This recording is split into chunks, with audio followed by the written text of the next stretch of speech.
یہاں بیٹھا نوکری کا انتظار کر رہا ہوگا، تو آپ کو پتا ہے کون سا کام کرنے سے نوکری ملتی ہے؟ یہ معلوم ہی نہیں. تو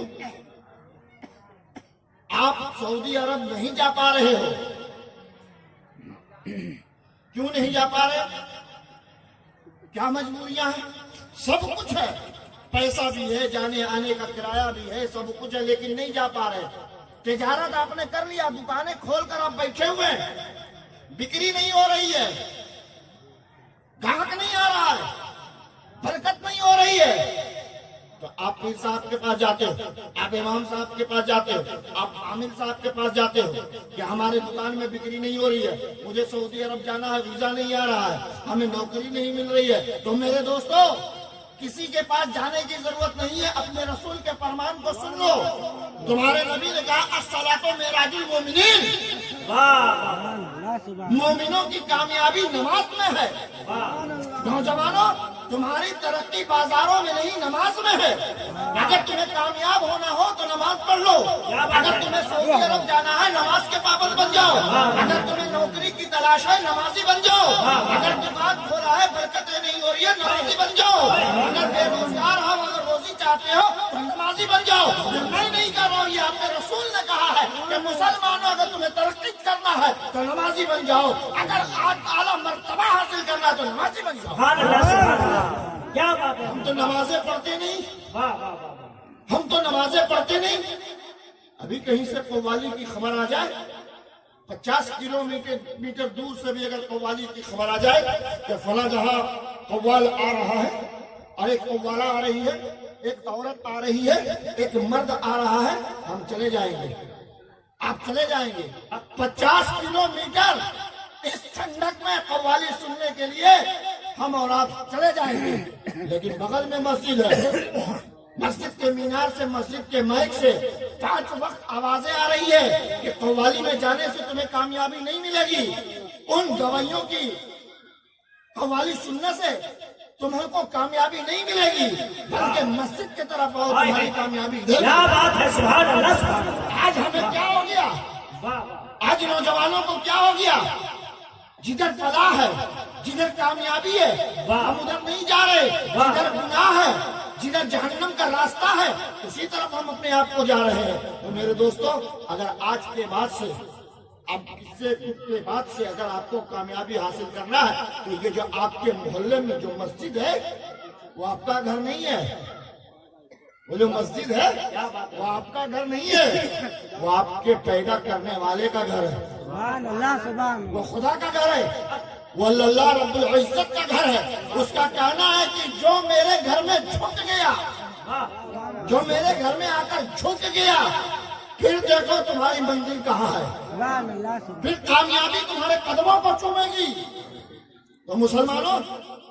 جلسہ بڑی شوق سے ہم کرتے ہیں، نعت خوانوں کو ہم بہت شوق سے سنتے ہیں، بڑے بڑے خطیب اور اچھے مقرر کو بہت شوق سے ہم منگاتے ہیں، اور گھنٹہ بھر بیٹھ کر سنتے تو ضرور ہیں، لیکن جو باتیں سنتے ہیں یہی چھوڑ کر چلے جاتے ہیں. تقریر آدھے گھنٹے کی ہو، تقریر 15 منٹ کی ہو، نعت خوانی 10 منٹ کی ہو، لیکن جو بات سمجھ میں آ جائے اس کو عمل کو اتار لینا چاہیے. یہ بیان شریف کے لوگوں، یہ چند باتیں میں نے آپ کی بارگاہ میں عرض کر دیا. اب غوث اعظم کی بارگاہ میں یہ کچھ اشعار بہت اچھے مجھے لگتے ہیں، اس کو سنیے. منجدھار میں پھنسی ہے پتوار غوث اعظم، چونکہ ہم سب غوث اعظم کے غلام ہیں. ہم سب کیا، کوئی انسان ایسا ہے ہی نہیں جو سنی ہو اور یہ کہے کہ ہم غوث اعظم کے غلام نہیں ہیں. ہم سب غوث اعظم کے غلام ہیں. تو منجدھار میں پھنسی ہے پتوار غوث اعظم، کتنی کشتی میری لگا دو اب پار غوث اعظم، کشتی میری لگا دو اب پار غوث اعظم، اور حسرت کرو یہ پوری. غلام سرور صاحب، یہ غوث اعظم کے بھی جب پس مردہ حال میرا، پس مردہ حال میرا رکھنا خیال میرا، پس مردہ حال میرا رکھنا خیال میرا منہ موڑتا ہے سارا سنسار غوث اعظم نعرہ تکبیر، نعرہ رسالت، اولاد غوث اعظم، منہ موڑتا ہے سارا سنسار غوث اعظم اب دل کو سکون دے دو من کو قرار دے دو سبحان اللہ سبحان دل کو سکون دے دو من کو قرار دے دو اتنا سا ہم پہ کر دو اپکار غوث اعظم اتنا سا ہم پہ کر دو اپکار غوث اعظم اور تکلیف و غم کا میلہ ہے نا تکلیف و غم کا میلہ دکھ درد کا جھمیلا تکلیف و غم کا میلہ دکھ درد کا جھمیلا بن جاؤ آ کر میرے غمخوار غوث اعظم بن کے آ جاؤ بن جاؤ آ کے میرے غمخوار غوث اعظم مجبور ہوں ناتواں ہوں مجبور ہوں ناتواں ہوں رنجور ہوں غمزدہ ہوں مجبور و ناتواں ہوں مجبور و ناتواں ہوں رنجور غم زدہ ہوں تاریخ دل میں کر دو کچھ یار غوث اعظم تاریخ دل میں کر دو کچھ یار غوث اعظم اور یہ زندگی تصدق تم پر کرے تصدق یہ زندگی تصدق تم پر کرے تصدق ہر سانس کے ہو مالک سرکار غوث اعظم ہر سانس کے ہو مالک سرکار غوث اعظم سامعین کرام میں نے قرآن مقدس کی ایک آیت کریمہ کی تلاوت کرنے کا شرف حاصل کیا یا ایھا الذین آمنوا اتقوا اللہ وکونوا مع الصادقین یہ قرآن مقدس کی ایک آیت ہے جس کا معنی یہ ہے کہ اے ایمان والو اللہ سے ڈرو اور سچوں کے ساتھ ہو جاؤ سچوں کے ساتھ ہو جاؤ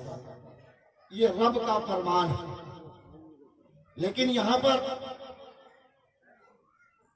لوگوں نے رب سے سوال کیا ہے کہ اے اللہ تو یہ کہتا ہے کہ سچوں کے ساتھ ہو جا تو یہ کہہ دیتا کہ نمازیوں کے ساتھ ہو جاؤ تو یہ کہہ دیتا حاجیوں کے ساتھ ہو جاؤ تو یہ کہہ دیتا قاریوں کے ساتھ ہو جاؤ قرآن پڑھنے والوں کے ساتھ ہو جاؤ تو یہ کہہ دیتا زکوٰۃ دینے والوں کے ساتھ ہو جاؤ تو رب نے کہا کہ اے میرے بندو